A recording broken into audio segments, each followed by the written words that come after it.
She told me, "You don't need to know where I'm going. Trust me." Then her brother sent me a photo of her sitting on some guy's lap at a house party. I didn't argue. I just blocked her. The next morning, she was screaming in my office lobby. Hey viewers, before we move on to the video, please make sure to subscribe to the channel and hit the like button if you want to see more stories like this. Thanks. I remember the smell of her perfume hanging heavy in the hallway. It was that expensive stuff I'd bought her for Christmas, the kind that smelled like vanilla and smoke. Usually, I love that smell. That night, it just made my stomach turn. It was 9:30 p.m. on a Friday. I had just finished a 60-hour week at the firm. My eyes were burning, my back ached, and all I wanted was to order a deep dish pizza, crack open a beer, and watch a mindless action movie with my girlfriend of 3 years, Sarah. But Sarah had other plans. She came out of the bedroom looking like a weapon. She was wearing a dress I hadn't seen before, something short, black, and backless that clung to her in a way that screamed single and looking. She was fixing an earring, not even looking at me. "You look nice," I said from the couch, though the words tasted like ash. "Where are you headed?" "Just out," she said, grabbing her clutch. "Out where?" I asked, trying to keep my voice casual. "Like, to a bar? A club? Are you meeting the girls?" She finally looked at me. It wasn't a look of affection. It was that tired, condescending look she'd perfected over the last 6 months. The look that said I was a boring, suffocating anchor in her exciting life. "God, Mark, why does it always have to be an interrogation?" she sighed, rolling her eyes toward the ceiling. "I'm going to a house party. A friend of a friend is hosting." "Which friend?" I pressed. "Is it Jessica? Because Jessica is in Cabo this weekend." She froze for a split second, then recovered with a scoff. "No, it's not Jessica. You don't know them. It's some people from my old marketing job." I stood up. My gut was screaming at me. "Sarah, you're dressed for a nightclub, not a house chill. And you won't tell me whose house it is? That's weird, right?" "That's objectively weird." She walked over to me, but she didn't hug me. She just poked me in the chest with a manicured finger. "This is exactly why I don't invite you to these things," she said, her voice dripping with venom. "You kill the vibe. You get all territorial and insecure. I need space to breathe, Mark. I need to be Sarah, not just Mark's girlfriend. I just want to know where you are in case of an emergency," I said, trying to be reasonable. "That's basic relationship stuff." She laughed. It was a cold sound. "You don't need to know where I'm going," she said, emphasizing every word like she was speaking to a toddler. "You just need to trust me." "Can you do that? Can you be a man and just trust your girlfriend?" She checked her phone. "My Uber is here." "Sarah, if you walk out that door without telling me where you're going, we have a problem." "We already have a problem, Mark. It's called your insecurity. Don't wait up." She didn't kiss me goodbye. She just turned on her heel, the black dress swishing around her thighs, and walked out the door. I heard the lock click, and then the sound of heels fading down the hallway. I stood there in the silence of the apartment I paid for, surrounded by the furniture I bought, feeling like the biggest idiot on the planet. I almost ran after her. I almost begged her to stay. But I didn't. I just sat back down on the couch. I didn't order the pizza. I just stared at the blank TV screen, waiting for the other shoe to drop. The silence in the apartment was deafening. I tried to distract myself with video games, but I couldn't focus. I tried to read, but the words swam on the page. At around midnight, I almost texted her. I typed out, "Hope you're having fun. Just let me know you're safe." Then I deleted it. She had told me to trust her. She had weaponized that word. If I texted her, I was proving her right, that I was the insecure, nagging boyfriend. So I forced myself to put the phone face down on the coffee table. I must have dozed off around 1 a.m. I woke up to the sound of buzzing. Violent, repeated buzzing against the wood of the table. I groaned, rubbing my face. I looked at the clock. 1:42 a.m. I picked up the phone, expecting a drunk text from Sarah asking for a ride or telling me she was crashing at a girlfriend's place. It wasn't Sarah. It was Dave. Dave was Sarah's older brother. He and I were actually close. We played Call of Duty together on Tuesday nights. I helped him fix his deck last summer. He was a solid guy, a union electrician who hated drama and loved his family. He had told me once, after a few too many beers, that he didn't know how I put up with Sarah's princess complex. There were 3 messages from Dave. Dave, 1:40 a.m. Bro, Dave, 1:41 a.m. I'm so sorry. I told her to cut it out, but she's wasted. Dave, 1:42 a.m. Don't shoot the messenger. You deserve better than this trash. Then, an image file. My heart hammered against my ribs like a trapped bird. My thumbs hovered over the screen. I didn't want to open it. I knew that once I opened it, my life as I knew it was over. The trust she demanded would be exposed for what it was, a lie. I tapped the image. It was taken in a dimly lit living room. The resolution was high enough to see everything clearly. There were red Solo cups everywhere. It was definitely a party. In the center of the frame, on a beige love seat, was Sarah. She wasn't just talking to a guy. She wasn't just dancing near a guy. She was straddling him. She was sitting squarely on his lap, her black dress hiked up high on her thighs. Her arms were wrapped tight around his neck, her face buried in the side of his neck, laughing. The guy, some generic dude in a backwards baseball cap, had one hand holding a beer and the other hand resting comfortably, possessively, on her lower back. They looked like a couple. They looked like they had been together for years. I zoomed in on her face. Her eyes were half closed. She looked euphoric. She looked completely unburdened by the existence of a boyfriend who paid her rent and listened to her vent about her coworkers every night. I stared at the photo for a long time, maybe 5 minutes. I expected to cry. I expected to feel that hot, screaming rage where you want to punch a wall. But I didn't feel any of that. Instead, I felt a sudden, icy calm wash over me. It was the feeling of a fever breaking. The confusion was gone. The gaslighting, the "you're insecure," the "trust me," the "it's just a friend," it all evaporated. I wasn't crazy. I wasn't insecure. I was right. I saved the photo to my camera roll. I took a screenshot of Dave's texts, just in case she tried to lie and say it was an old photo. Then I stood up. I didn't scream. I didn't throw a vase. I moved with the efficiency of a man closing a business deal. I went to the kitchen and grabbed a box of heavy-duty black trash bags. I walked into the bedroom. I didn't pack everything. I didn't have time for that. I packed the essentials. Her makeup bag, her daily clothes, her laptop, her shoes. I swept her toiletries off the bathroom counter into a bag, not caring if the shampoo bottles leaked. It took me 20 minutes to fill 4 large bags. I dragged them to the front door and set them outside on the welcome mat. I didn't add a note.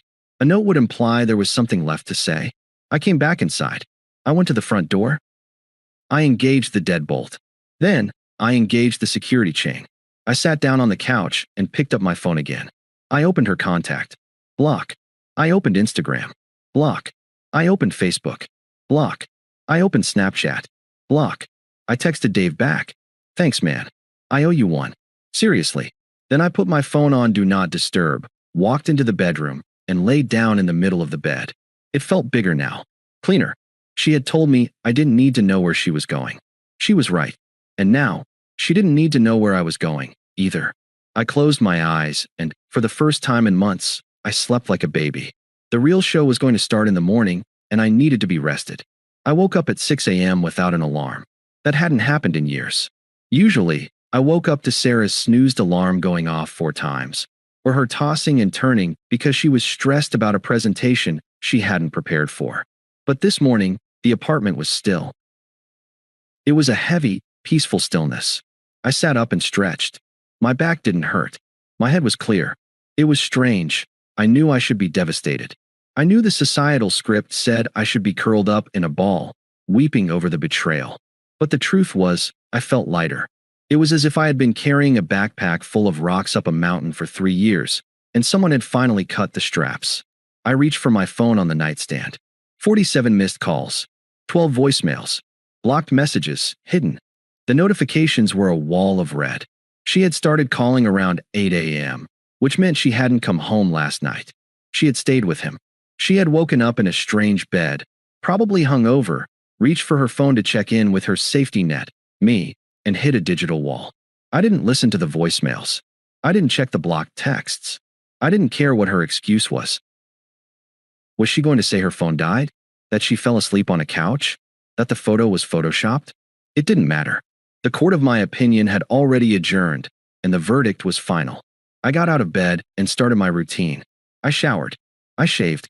I took my time picking out a suit, charcoal gray, crisp white shirt, a tie I usually save for client meetings.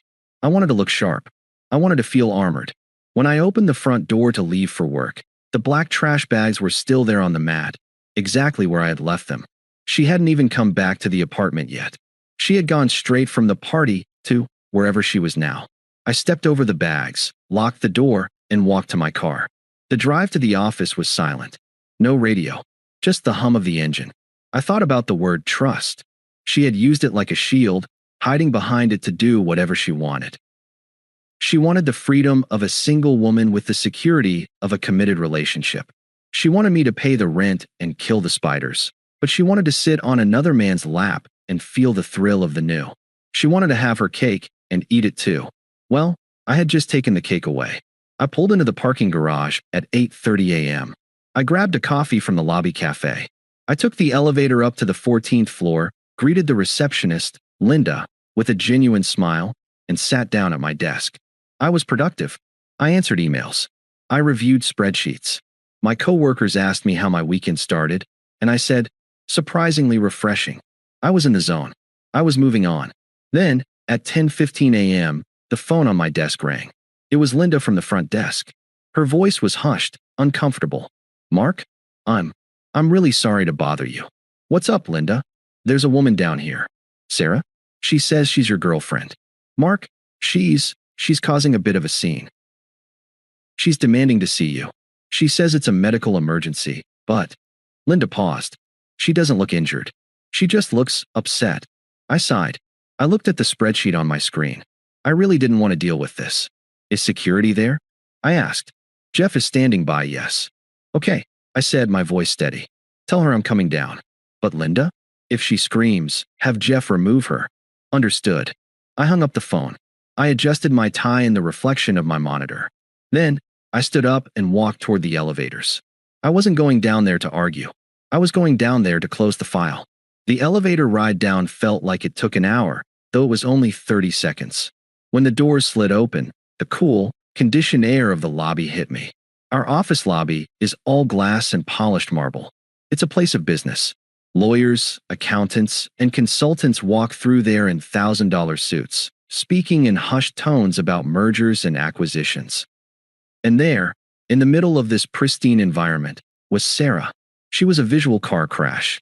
She was still wearing the black dress from the night before, but in the harsh daylight, it looked cheap and tawdry. It was wrinkled and stained. Her heels were in her hand. She was barefoot on the marble floor. Her makeup, the smoky eye she had spent an hour perfecting, was smeared down her cheeks in raccoon streaks. Her hair was a bird's nest of tangles. She looked like the aftermath of a bad decision. She was pacing back and forth in front of the reception desk, arguing with Jeff, our security guard. People were staring. A group of partners from the law firm upstairs were whispering as they walked past. When she saw me step out of the elevator, she stopped pacing. Her face crumbled. Mark, she shrieked. The sound echoed off the glass walls. She ran toward me. Jeff took a step to intercept, but I held up a hand to stop him. I stood my ground, hands in my pockets, my face completely blank. She stopped 2 feet in front of me. She smelled like stale vodka, sweat, and regret. Why is the chain on the door? She demanded, her voice trembling between rage and panic. Why is my key not working? Why are my bags on the porch? And why the hell are you blocking me? You're making a scene, Sarah, I said. My voice was low, calm, and professional. Lower your voice. Don't you tell me to lower my voice, she yelled, pointing a finger in my face. Her hand was shaking. You locked me out. I had to take an Uber here with no money. I had to beg the driver to wait. What is wrong with you? Are you having a psychotic break? I'm not the one barefoot in a corporate lobby, I noted dryly. I stayed at Jessica's, she lied. The lie came out so easily, so practiced. My phone died. I fell asleep. And I wake up to find you've evicted me? That's illegal, Mark. You can't just throw me out because you're insecure. Jessica's, I repeated. Yes, Jessica's. We had wine. We watched a movie. I passed out. God, you were so controlling. You couldn't handle not knowing where I was for one night. I didn't say anything. I just pulled my phone out of my pocket. I unlocked it, opened the photo gallery, and brought up the picture Dave had sent me. I turned the screen toward her. Jessica looks different these days, I said. Did she start lifting weights? Grow a beard? Wear a baseball cap? Sarah froze. Her eyes locked onto the screen. I watched the blood drain from her face. Her mouth opened, but no sound came out. The righteous indignation, the anger, the entitlement, it all vanished in a nanosecond, replaced by pure, unadulterated terror. She recognized the photo. She recognized the moment. There was no spinning this. There was no "it's just an angle" excuse. She was wrapped around another man like a vine. "Mark," she whispered. That's not. Don't." I cut her off. "Don't insult my intelligence." "It was a game," she blurted out, her voice pitching up into hysteria. "We were playing a game. Truth or dare. It meant nothing. He's gay. He's my cousin." "Stop," I said. The word was sharp, like a whip crack. "It's over, Sarah. Who sent you that?" Her eyes darted around, looking for a scapegoat. The anger flared up again, desperate and defensive. "Did you follow me? Did you hire someone? You psycho. You stalked me." "I didn't stalk you," I said. "I was asleep. Until your brother texted me." That hit her harder than the photo. She recoiled as if I'd slapped her. "Dave?" she gasped. "Dave sent that. Dave thinks you're messy," I said. "And he thinks I deserve better. He's right." She started to cry then. Not the angry tears from before, but the ugly, desperate tears of someone realizing the walls are closing in. She reached out to grab my arm. I took a step back, out of her reach. "Mark, please," she sobbed, snot running down her nose. "Please, let's just go home. Let's talk about this. I was drunk. I made a mistake. I love you. You know I love you. We're a team. You can't throw away 3 years over one photo." "I can't," I said. And I did. "But where will I go?" she wailed. "I have nowhere to go. My parents won't take me if Dave told them." "Mark, you're my home." "I was your safety net," I corrected. "And you cut the ropes." People were really staring now. Linda looked uncomfortable behind the desk. Jeff was stepping closer, sensing the volatility. "Mark, look at me." She tried to summon that old manipulation, the doe-eyed look that used to make me fold. "I'm sorry. I'm so sorry. I'll do anything. I'll block him. I'll never go out again. Just tell me what you need me to do." I looked at her. I looked at the woman who had told me, less than 12 hours ago, that I wasn't man enough to trust her. I felt absolutely nothing. No love. No hate. Just a desire to get back to my spreadsheet. "You said something to me last night," I said, my voice carrying clearly in the quiet lobby. "You said, you don't need to know where I'm going." She flinched. "Well," I continued, "now the tables have turned. I don't care where you go, Sarah. I don't care who you're with. And you don't need to know where I'm going, either." I looked at Jeff and nodded. "Jeff, this woman is trespassing. Please escort her out."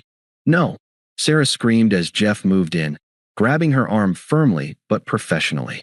Mark, don't do this. You can't do this to me." "It's already done," I said. I turned my back on her. "Mark," her scream was guttural, raw. It followed me as I walked back toward the elevators. I heard her heels clattering on the floor as she struggled, heard Jeff telling her to calm down, heard the heavy glass doors open and the sounds of the city swallow her up. I pressed the button for the 14th floor. The doors slid closed, cutting off the noise, the drama, and the toxicity. I adjusted my cufflinks. I took a deep breath.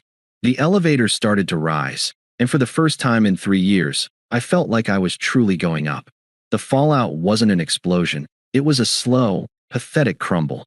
Jeff, the security guard, later told me that Sarah sat on the curb outside the building for an hour, crying into her phone, before a beaten-up Honda Civic pulled up to collect her. It was her mother. I didn't watch. I was upstairs, closing a deal that would secure my bonus for the quarter. That evening, my phone buzzed. It was Dave. "Dave, 6:30 p.m., she's at Mom and Dad's. Mom is crying. Dad is furious. She tried to spin it that you were controlling and abusive." I showed them the photo. They stopped yelling at you and started yelling at her. "Dave, 6:32 p.m., I'm sorry, man. Just wanted you to know she won't be bothering you at the apartment." Dad took her keys. I texted back. "Thanks, Dave. Let's grab a beer next week." My treat. And that was it. The silence I had craved for so long finally settled over my life. In the weeks that followed, I learned just how much chaos tax I had been paying. Without Sarah's impulsive spending, her emergencies, and her need for constant entertainment, my bank account started to look unrecognizable. I had money. Real money. I hired a cleaning service. I bought high thread count sheets. I started sleeping 8 hours a night. The dark circles under my eyes vanished. My coworkers noticed. They said I looked 10 years younger. Meanwhile, through the grapevine of mutual friends I hadn't blocked, I heard about Sarah's trajectory. The guy from the party? His name was Kyle. He was a 24-year-old aspiring DJ who slept on a mattress on the floor. He ghosted Sarah 2 days after she showed up at my office. Apparently, he was looking for a fun night, not a homeless girlfriend with baggage. Sarah tried to spin a narrative on social media, vague posts about toxic men and finding yourself, but nobody bought it. In our circle, reputation is currency, and she was bankrupt. She was 29 years old, living in her childhood bedroom, sleeping in a twin bed, and working shift hours at a retail clothing store because she couldn't afford a car to commute to the city for marketing gigs. I didn't feel happy about her misery. I didn't feel sad, either. I felt the way you feel when you hear about a stranger crashing their car because they were texting. It's a tragedy, but it was entirely preventable, and I wasn't in the passenger seat anymore. I was free. 6 months later, I received an invite to a wedding. Mike, a college buddy of mine, was marrying his longtime girlfriend. Sarah and I had both been invited months ago, back when we were a happy couple. I debated not going. I knew she might be there, but then I looked in the mirror. I was in the best shape of my life. I had just been promoted to senior consultant. I had nothing to hide and nothing to fear. I went alone. The reception was at a vineyard. It was elegant, expensive, and beautiful. I mingled, holding a scotch, laughing with old friends. I didn't scan the room for her. I didn't care. But, inevitably, the universe forced the encounter. I was standing near the open bar, waiting for a refill, when I felt a tap on my shoulder. I turned around. It was Sarah. She looked tired. That was the only word for it. She was wearing a dress I recognized, one she had bought 3 years ago. Her hair was done, but her smile was tight, strained. She looked like someone who was trying very, very hard to project happiness and failing. "Hi, Mark," she said. Her voice was small. "Sarah," I nodded, polite but distant. "Good to see you." I turned back to the bartender, took my drink, and started to walk away. "Wait," she said, stepping in front of me. She looked desperate for engagement. "Can we just talk? For a second? Please? I feel like we never got closure." I stopped. I looked at her. "I got my closure when I saw the photo, Sarah." She flinched, but she pressed on. I know I messed up. I've been doing a lot of work on myself. I'm living at home, saving money. It's been really humbling." "Good for you," I said. "I hope it works out." "I miss you," she blurted out. She reached for my hand, but I shifted my glass, effectively dodging her touch. "I miss my best friend. I miss the life we had. Looking at you now, you look amazing. You look happy." "I am happy," I said simply. "Is there?" She bit her lip, looking up at me with those eyes that used to work on me. "Is there any world where we grab a coffee? Just to catch up?" "I'm not that girl anymore, Mark. I learned my lesson. I realized that what I was looking for out there, I already had it at home." I looked around the room. I saw the happy couple dancing. I saw people laughing. Then I looked back at Sarah. I didn't see a monster. I didn't see a villain. I just saw a bad investment. "Sarah," I said, my voice calm and final. "You didn't learn a lesson because you wanted to grow. You learned a lesson because you lost. You traded a man who would have given you the world for a guy who wouldn't even give you a ride home the next morning." She opened her mouth to argue, tears welling up in her eyes. "Mark, that's not fair. It's facts," I said. "You told me to trust you. And I do trust you now. I trust that you will always chase the next shiny thing. And I trust that I'm better off without it." I took a sip of my scotch. "I don't hate you, Sarah. I just don't need you. Excuse me." I stepped around her. I didn't look back to see if she was crying. I didn't look back to see if she was angry. I walked across the dance floor toward Dave, who was waving me over from a table of friends. He handed me a beer and clapped me on the back. "Who was that?" a friend asked, glancing at the woman standing alone by the bar. "Nobody," I said, clinking my glass against Dave's. "Just someone I used to know." The music swelled, the laughter rose, and I didn't think about her for the rest of the night. Thanks for watching. Make sure to subscribe to the channel and hit the like button. What do you think about this story? Share it in the comments.